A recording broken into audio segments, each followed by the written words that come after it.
bienvenidos a Asuntos Islámicos. La paz y la misericordia de Dios sea con todos ustedes. En el programa de hoy vamos a hablar de un tema muy importante, un asunto muy importante, tanto para la comunidad musulmana como para la comunidad occidental, y es el diálogo interreligioso, sobre todo que estamos viviendo en un mundo globalizado. Antes de empezar, vamos a saludar a nuestro compañero Tawfiq Shaddadi. ¿Qué tal estás? Muy bien, ¿qué tal? ¿Tú cómo estás? Bien, entonces, como he dicho, vamos a hablar de la importancia del diálogo interreligioso, sobre todo que estamos viviendo en un mundo globalizado.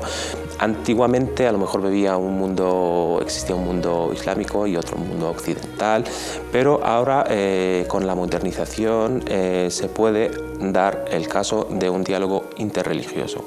Pues la verdad que sí, hace falta este diálogo dentro de este mundo que tú bien has dicho que está globalizado, y cuando surgió el fenómeno de la globalización ya se estaban amenazadas las particularidades, las fronteras, que ya no existen fronteras. No solamente en el punto de vista comercial y económico, que es lo que más se ha hablado, pero la globalización ha afectado sobre todo a esta particularidad, al hecho de lo diferente, sobre todo en el campo de los valores morales, éticos, y más bien, sobre todo, las propias creencias, en este caso, por excelencia, las religiones.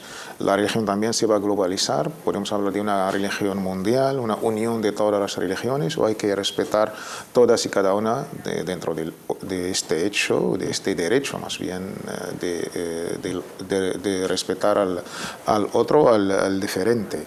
Yo creo que gracias a esta globalización o mundialización, ya sabemos los términos, sí, los términos, hay varios, se habló como remedio, como solución, o como parar esta globalización. Se habló de un diálogo entre las culturas, un diálogo entre las civilizaciones, una alianza entre las civilizaciones, lo que se ha hecho aquí por iniciativa de las Naciones Unidas, la época de Zapatero, con Erdogan y con el anterior secretario general Kofi Annan.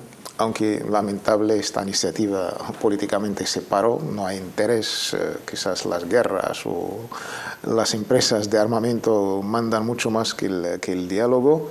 Pero lo que a mí, la verdad, personalmente me llama la atención es que se hablaba tanto de un choque entre culturas, de un choque entre las civilizaciones, y esta teoría ha tenido, yo creo, me ha hecho bastante daño. Desde que era un artículo del famoso Samuel Huntington en la revista Foreign Affairs, y este artículo pues ha creado una gran polémica. Él hablaba que vaticinaba el futuro. Decía que ahora las guerras se van a hacer entre culturas, entre religiones, y daba ejemplos en concreto, sobre todo la cultura islámica y la cultura occidental. Hablo también de India, de China, de otras cosas. Y con esta teoría vino luego pues el 11S, 2001, y con George Bush hijo era casi más o menos la praxis de todo lo que decía. O sea, lo que fue un artículo se convirtió en una realidad. Sí, como de libro, ya, la verdad. Aunque después va a sacar un libro, el mismo Samuel el libro no va a tener éxito como el artículo, porque el artículo, la verdad, ha hecho un boom mundial, mediático, político, intelectual.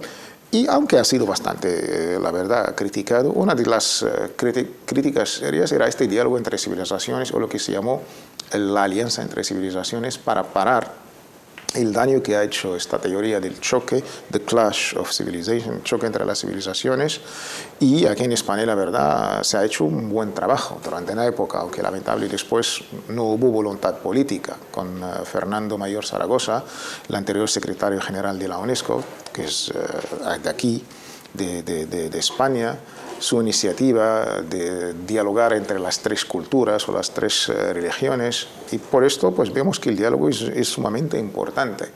¿Qué es lo que nos toca o lo que nos atañe a nosotros como musulmanes? El diálogo del Islam es muy importante. El Islam desde el primer día pues ya abogaba por este diálogo. Mohammed, por ser el último de los profetas y mensajeros, ya por ser el último pues debe dialogar con todo lo anterior. Este diálogo pues se manifestaba en reconocer a todos los profetas y mensajeros. Ya es un primer paso para el diálogo. Importantísimo. Para ser musulmán hay que reconocer a todos los profetas, a todos los mensajeros y a todos los libros sagrados. Este es el primer paso para dialogar. Si vamos tú y yo a dialogar y tú no me reconoces y yo no te reconozco, pues ¿de qué diálogo vamos a hablar? ¿Un diálogo de sordos? Y creo que esto es muy importante. Y luego pues el gran teólogo Hans Kung, un teólogo cristiano de alto prestigio, que era, aunque ahora lamentable está excomulgado por la Iglesia Católica por sus opiniones. Él era el amigo personal íntimo de Joseph Ratzinger, el anterior Papa Benedicto XVI, uno de los promotores del el último concilio del Vaticano II, que duró casi 3 años, 1962-1965. Es el último concilio. Hasta más de medio siglo, pues los católicos no se han reunido para debatir y dar respuestas a tantos problemas y preguntas que ahora pues la realidad presiona y necesitan pues una pronunciación de la Iglesia. Pues este señor decía que no habrá paz en el mundo si no hay paz entre las religiones. Y, por supuesto, no habrá paz entre las religiones si no hay diálogo entre ellas. Sí, ¿tú crees, Taufik, que decías el diálogo y luego el choque? ¿El choque es algo premeditado? Yo creo que la lectura que ha hecho Samuel Huntington también hay que tener en cuenta. Anterior, otro intelectual que es Bernard Lewis, es más o menos que ya daba los fundamentos un poco intelectuales de este choque. Y es la lectura que ha hecho este señor que pues desde ya el primer contacto que hubo entre Oriente y Occidente, conceptos, no sé, geográficos, civilización. Hoy en día estos conceptos, la verdad, pues Australia, ¿qué es? Australia es Occidente, pero no está en la geografía, el término geográfico. Japón también, por economía, también es Occidente, aunque está en Oriente. Yo creo que estos términos hoy en día han cambiado bastante. Pero el primer diálogo que hubo entre Oriente y Occidente, pues hubo un diálogo de armas. No había un diálogo de culturas o de religiones. O opiniones. No, es que cuando Occidente pues vino o se instaló en Oriente era para invadir y para ocupar. Ya podemos, me refiero a Alejandro Magno, me refiero a los romanos, a Julio César, hasta Napoleón Bonaparte en su famosa invasión de Egipto. Entonces, para el colmo, pues la colonización y el imperialismo. ¿Qué ha hecho Francia en el norte de África? ¿Qué ha hecho Inglaterra? Y el Sykes-Picot. Todos estos contactos vinieron y dejaron pues un mal sabor de boca. Entonces, cuando se habla de este choque de civilizaciones, no es algo novedoso. Es solamente, de una manera u otra, buscarle una justificación intelectual, filosófica, a base del interés económico, que es el nuevo becerro de oro, que es este Dios que se adora. Manda la economía, manda los intereses. Y esto pues lo hemos visto en todos estos tiempos y estos ejemplos que acabo de mencionar y mucho más cuando hubo la época de los descubrimientos geográficos. Hubo una revolución industrial aquí en Europa, pues había una necesidad de materias primas y de esto empezó hasta pues invadir a todo el mundo árabe islámico, aunque hoy en día pues tenemos otras maneras que no dejan de ser pues lamentables y criticables. No hay una invasión militar como antes, otro tipo de invasión. Exacto. Entonces, mediática. Este no es lo que nosotros queremos, que habrá pues una relación de equilibrio, de justicia y por supuesto un diálogo intelectual entre civilizaciones, entre religiones, a base de valores que compartimos. Es que tenemos muchos valores en común. Yo creo que los políticos y los intelectuales todavía no indagan en lo que nos une, solamente pues repiten ciertas cosas a base de un interés o de unos prejuicios y esto nos hace pagar, la verdad, una factura muy, muy alta. Bien, ¿tú crees que hay falta de una voluntad política para llegar a un diálogo realmente, o sea, un diálogo interreligioso? Lo lamentable es que los dirigentes políticos, para ellos no les interesa el diálogo en términos positivos, el diálogo este que estamos hablando. ¿Por qué? Porque si hay un diálogo, pues esto como consecuencia va a dar respeto. Y si hay respeto, pues vamos a vivir y convivir en paz y armonía. Entonces las empresas farmacéuticas, las empresas de armamento no van a vender si no hay conflicto. Y si hay conflicto no hay guerra. Y si no hay guerra, ¿cómo voy a vender armas? Yo creo que la mente occidente ve más en abusar e instrumentalizar mucho más de un interés de este diálogo intelectual o religioso. Y sobre todo los políticos que hemos visto allá de turno incluso, hasta ahora pues no han dado el mejor ejemplo que nosotros aspiramos. El político de turno pues aspira pues a crear conflictos y de ahí para las empresas por sus intereses, estos lobbies que mandan, y los intereses son mucho más económicos que esto de social, convivencia y cultural, e incluso la propia religión se ha instrumentalizado para estos fines, y esto es lo lamentable. Bien, después de este punto de vista, de explicación de este punto de vista histórico, volviendo a los musulmanes, ¿cómo es la percepción del otro en el Islam? Primero, el concepto del otro es un poco el otro, ya suena un poco de entrada como... El Islam concibe que todos, así, de entrada, iguales. ¿Por qué? Porque somos hijos del mismo padre y de la misma madre. El famoso versículo que siempre repetimos y no nos vamos a cansar de repetirlo más de una y otra vez es «Ya ayyuhan nasu inna khalaqnakum min dhakarin wa untha». Oh gente, os hemos criado de un hombre, se refiere al padre de la humanidad, Adam, y de una mujer, se refiere a nuestra madre, Eva. La paz sea sobre ambos. Y وَجَعَلْنَاكُمْ شُعُوبًا وَقَبَائِلَ لِتَعَارَفُوا. Y os hemos hecho pueblos y tribus, en términos hoy en día, culturas, civilizaciones, religiones. ¿Para qué? لِتَعَارَفُوا. Este es digamos, la razón para que Dios nos ha creado, para conocernos o reconocernos o para dialogar. Yo quiero conocer a mi semejante hermano en la humanidad, pues conocer su cultura, conocer su religión, sus costumbres. Y esto es lo que hace falta. Este concepto pues habla de cierta igualdad, que todos somos iguales porque somos humanos. Y todos somos iguales porque venimos o tenemos el mismo Padre. Y todos somos iguales por tercera vez en el pasaje coránico, tenemos el mismo Dios. Da igual, llámalo Dios o Allah o Eloh o Jehová, pero por lo menos reconocemos estos términos de igualdad entre nosotros. Y por supuesto en otros versículos Allah habla de o Dios, en términos coránicos, habla de la igualdad por compartir el mismo planeta, que es la Tierra. Y de ahí es nuestra responsabilidad, después de dialogar, para llegar a un fin común de no dañar o perjudicar a esta Tierra. Si no, estamos en el mismo barco. Esto nos perjudica a todos. El Corán, cuando establece estos puntos de diálogo, a partir de una unidad y una igualdad. Ya ayyuhan nasu inna khalaqnakum min nafsin wahida, en el capítulo de las mujeres. La primera ley, así directamente. Oh gente, os hemos creado del mismo origen, que es Adán y Eva, que hemos visto. Y todo esto habla de esta familia humana, la humanidad. Yo creo que este es el concepto. Pero por supuesto después el Islam reconoce la diferencia. A partir de esta diferencia, dice el Corán, وَلَوْ شَاءَ رَبُّكَ لَجَعَلَ النَّاسَ أُمَّةً وَاحِدًا. Si Allah hubiera querido, nos hubiera hecho pues solamente una sola nación, una sola comunidad, pensando de la misma manera y creyendo en los mismos preceptos. No, Allah nos ha hecho mukhtalifin, nos ha hecho divergentes y diferentes en todo, en nuestros colores, en las lenguas y idiomas que hablamos, y lo bonito del Corán, وَلِذَلِكَ خَلَقَهُ. Y por eso Allah nos ha creado, para ser diferentes. Que el hecho de ser diferentes, hay unos y hay otros, en términos positivos de la palabra. Cuando digo el otro en la concepción coránica, a base de esta igualdad que he empezado matizando. Pero es un derecho, el Islam reconoce la diferencia. ¿Por qué? Porque es una voluntad de Allah. Y Allah solamente quiere la bondad y el bien para lo que ha creado. Si todo esto viene de Allah, sabemos ya y nos quedamos tranquilos que hay algo, un secreto, hay una hikma, una sabiduría de Allah. ¿Y luego de qué se trata? Se trata de conocernos mutuamente para llegar a respetarnos. Y si llegamos a respetarnos, pues no habrá conflictos y mucho menos guerras. De ahí el Islam garantiza el derecho a la diferencia, garantiza el derecho a creer y pensar diferente, incluso rechaza la coacción. Cuando el Islam dice la ikraha fid din, significa que hay otros que no van a creer como yo. Entonces, este es el concepto. Si tú me preguntas qué es la concepción del otro, el otro es libre como yo, es responsable como yo.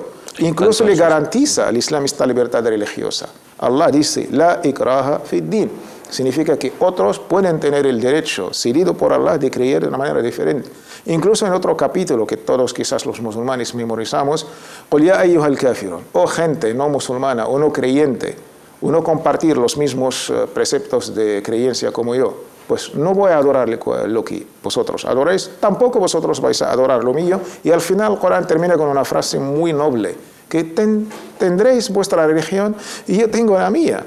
Si el Islam reconoce hasta la incredulidad como una religión, esto ya es un grado súper, si hasta ayer pues no existía el concepto de libertad religiosa. Aquí en Occidente no sé cuántos años de guerras entre religiones y cuántas personas humanas han caído.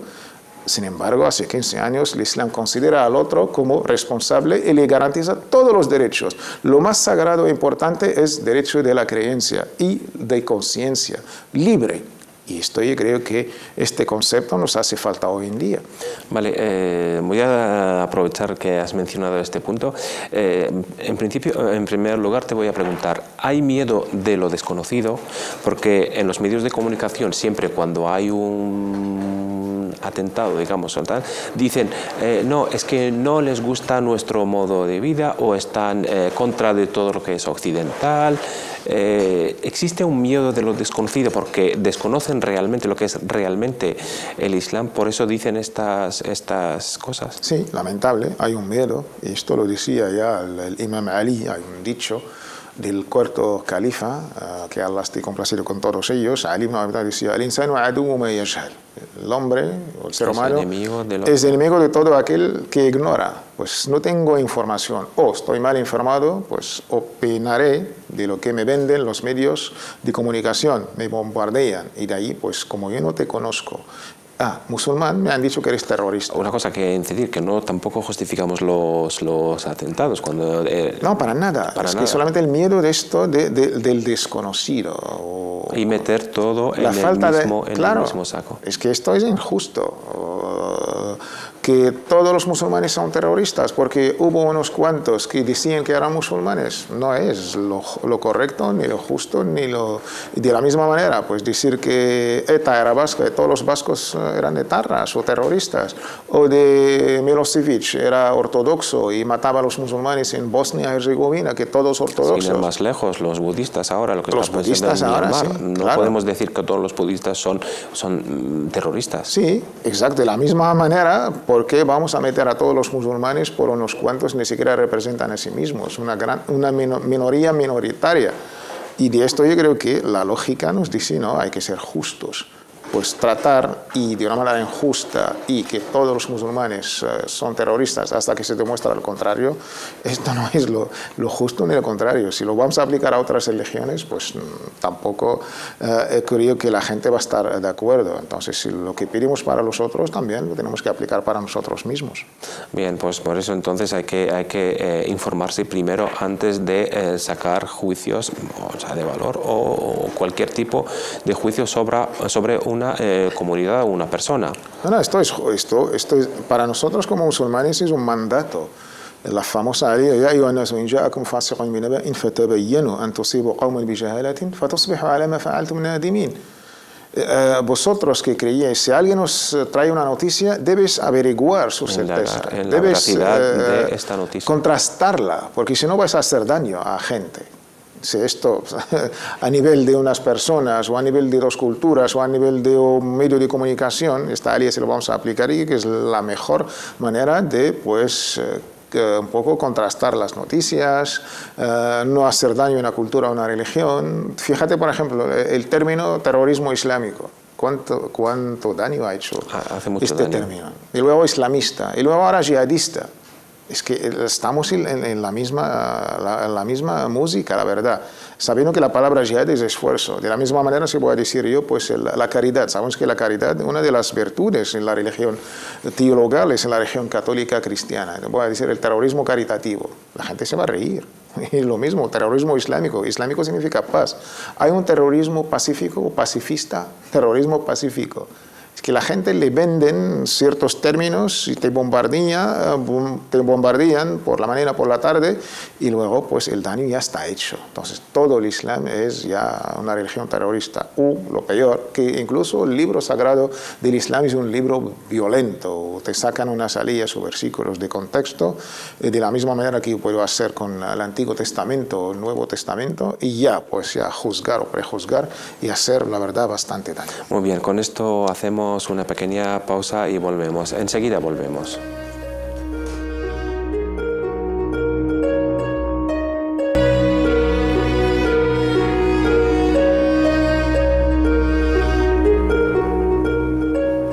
Assalamu alaikum de nuevo, bienvenidos de nuevo a la segunda parte de Asuntos Islámicos. Hemos empezado a hablar del diálogo interreligioso y su importancia en el Islam. Ahora vamos a preguntar a nuestro compañero Tawfiq, ¿reconoce el Islam el diálogo interreligioso y si existen ejemplos de este diálogo en la época del profeta? No, aparte de reconocer, sino es que lo ordena. Es que la gente toma el diálogo interreligioso como algo, ya sabes, nuevo. No, aparte nuevo no es tan importante cuando hay tiempo, no, al contrario, es que el Islam ordena la necesidad del diálogo interreligioso. Desde el primer día el Islam ya existió en un contexto de otras religiones, desde el paganismo hasta el judaísmo y cristianos. Dentro de esta Arabia estaba rodeada por una parte por los persas y por otro los bizantinos. Y por dentro pues eran gente pues emergida en una idolatría pagana y que todos sabemos, ídolos y 360 en la misma Kaaba, el santuario del Kaaba, y de ahí pues el Islam tenía por obligación pues dialogar con todo esto, con estas religiones, con estas idolatrías, y dentro del respeto, pero también ponía su propia opinión. El Islam reconocía esta diferencia. Lo que nos interesa es este diálogo interreligioso, sobre todo a las religiones, lo que se llaman las religiones abrahámicas. Sí. Es que la palabra monoteístas queda un poco... Cuando se habla del monoteísmo y el teísmo, el deísmo son conceptos abrahámicas o celestiales que tenían un origen que se comparte. Abraham sabemos que es el padre de todos los profetas y mensajeros. De la parte de Sara, Ishaq, Jacobo y judíos y cristianos, Ibrahim, Hagar, pues Ismael, árabes o musulmanes. Al fin y al cabo somos primos. Si tenemos el mismo padre, que es el patriarca de todos, Abraham, la paz sea con él, y de esta noble cadena de profetas y mensajeros, pues compartimos muchísimo. Si compartimos, ya tenemos una base sólida para el diálogo. Un punto de partida, ya lo tenemos. Y por esto, lamentablemente, se ha olvidado. Y se presenta al judaísmo, el cristianismo, el islam como antagónicos y como por partes políticas, guerras, cruzadas, ahora el conflicto palestino y estas cosas.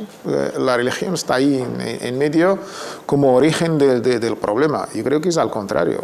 Los problemas son políticos y económicos y la religión, lamentable, se instrumentaliza por unos y por otros.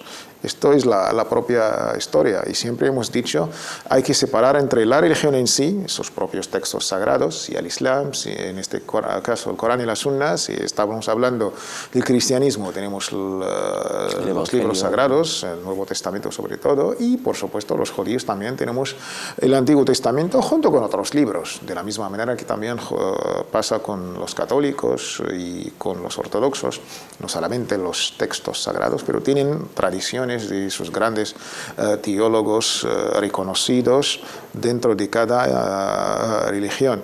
Es que el Islam en Arabia, teniendo este contexto, las primeras áreas coránicas ya casi todas, tenemos el Corán, ha sido revelado de una manera gradual y paulatina, 23 años. Y esto también es diálogo, porque dialogaba con la propia realidad. No ha sido revelado pues, de una vez, como los anteriores libros, sino pues, dialogaba con una realidad compleja, económica, social, cultural. No ha prohibido el alcohol de una vez, sino dentro de un tiempo, porque el alcohol, aparte de ser un vicio, pero también era economía. Y por eso el Corán dialogaba con la realidad incluso económica. Es que la palabra diálogo en el Islam es abarca todos los aspectos. Y teniendo por la gente con sus costumbres. El Corán también dialogaba con nuestras costumbres. Y también teníamos presente otras religiones. Sobre todo en la propia Arabia o Mecca, la ciudad, o Quraysh, esta gente eran idolatras, eran paganos. Y desde el primer versículo coránico, el Corán dialogaba con ellos. Intentaba invitarles a razonar. De verdad, ¿quién sois vosotros? ¿Quién os ha creado? Diálogo permanente. Vosotros, vamos a dialogar sobre la existencia de Dios, o vamos a dialogar sobre nuestro destino después de la muerte. Y siempre las salidas es puro diálogo. Todos los capítulos maquís, estos que han sido revelados antes de la Égira, la época maquí, pues es antes de esta emigración que hizo el profeta de Mecca al Medina. Todo esto se llama la revelación maquí. Y luego tenemos la revelación madani y todo lo que ha sido revelado después de la Égira. Esta es la definición más correcta. Definir lo que ha sido revelado en tierra de Mecca o en tierra de Medina no es lo correcto, porque el profeta ha recibido revelaciones en otros sitios, en Jerusalén, en Taif, entonces ¿cómo lo vamos a definir? Entonces nos quedamos, lo maquí es todo lo que ha sido revelado antes de la Égira, y lo característico de estos capítulos es el diálogo con los paganos, diálogo con los idolatras, y esto es permanente, y invitaba a razonar al intelecto, y utilizaba pues argumentos racionales, científicos, e invitaba a reflexionar y meditar. Si de verdad vosotros pensáis que tenéis la verdad, incluso cuando Mohammed presentó estos nuevos conceptos de la unicidad de Dios, no de una manera de coaccionar, sino al contrario, invitar a reflexionar y a recapacitar y pensar. Y estas son las bases del diálogo. Si vamos a dialogar, tenemos que pensar. Y luego al emigrar o al instalarse en la ciudad del Medina, la realidad va a cambiar. Ya tenemos, desde el punto de vista sociológico, tenemos la presencia de un factor nuevo, que es los judíos. Las tribus judíos durante un tiempo ya se instalaron en Arabia, Medina, sí. Y sobre todo la ciudad del Medina. Estamos hablando de unos 500 kilómetros de Mecca al Medina. Y al presentarse ahora enfrente de una religión celestial abrahámica, pues el diálogo va a cambiar. El diálogo en la época maquí era, sobre todo en su mayoría, con los mushrikun, con los politeístas, idolatras, paganos. Ahora no. Hay una también presencia de paganos en el Medina, pero también el factor nuevo es judíos. Y los judíos pues comparten profetas, mensajeros, comparten conceptos del ájera después de esta vida, con conceptos que podemos decir que son islámicos, sabiendo que el Islam es la religión de todos los profetas desde el punto de vista de entrega a su misión. Y luego vinieron los judíos también a hacer preguntas un poco desafiando al profeta. No eran unas preguntas para aprender, pero era un poco para desafiar al profeta o para averiguar si de verdad es una persona veraz o un poquito... Un impostor. Exacto, un impostor. Y esto pues necesitaba dialogar. Y de ahí siempre la palabra coránica es ya ahl al-kitab, o gente del libro, o gente del libro. Y a veces con su propio nombre, alladhina hadu, los judíos.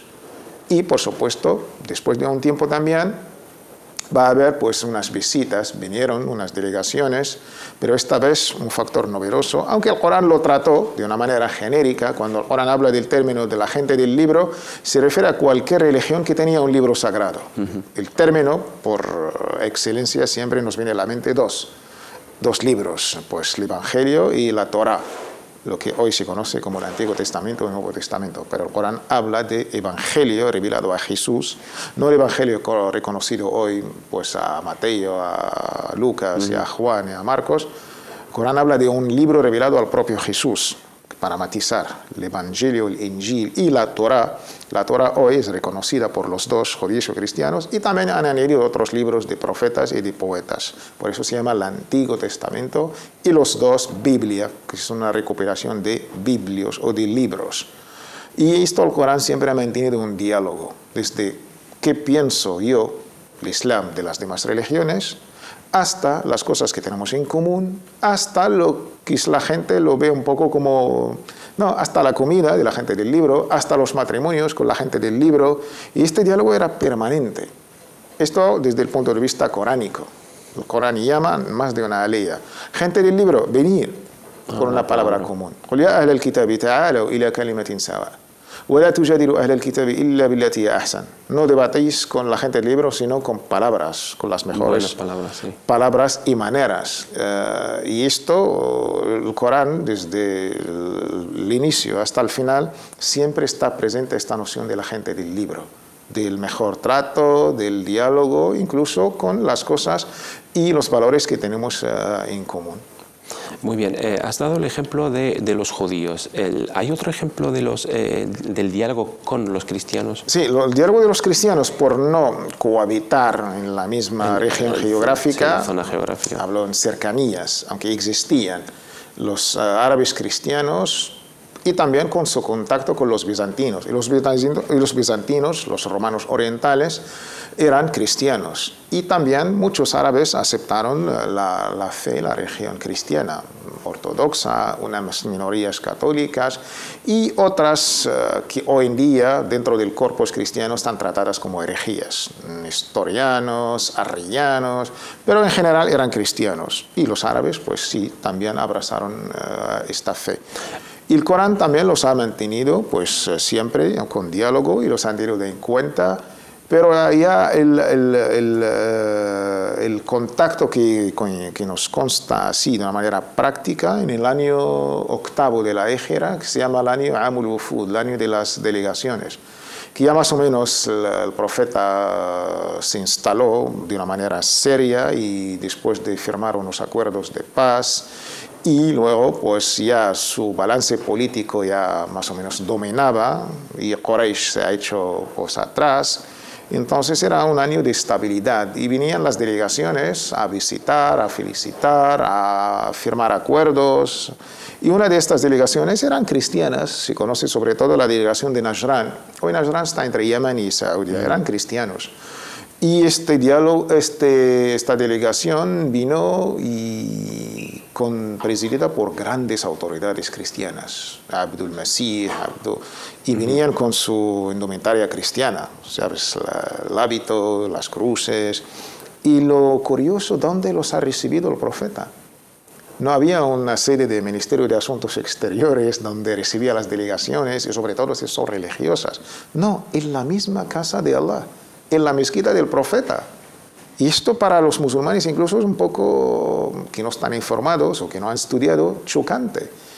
Piensan, hay unos, la verdad, por su falta de estudios, información también, que los no musulmanes no pueden entrar a la mezquita. Y eso es totalmente falso, sí, claro, totalmente. Que no hay ninguna prueba. Ni alía coránica, ni dicho del profeta, pero además tenemos lo contrario, tenemos la praxis del profeta. El profeta cuando venían los idolatras, los recibían en la mezquita, el ejemplo de Thumama ibn Athal, que todos conocemos, cuando venían los judíos y cuando venían los cristianos, y sobre todo esto nos consta incluso por el propio Corán, el capítulo Ali Imran, tercero.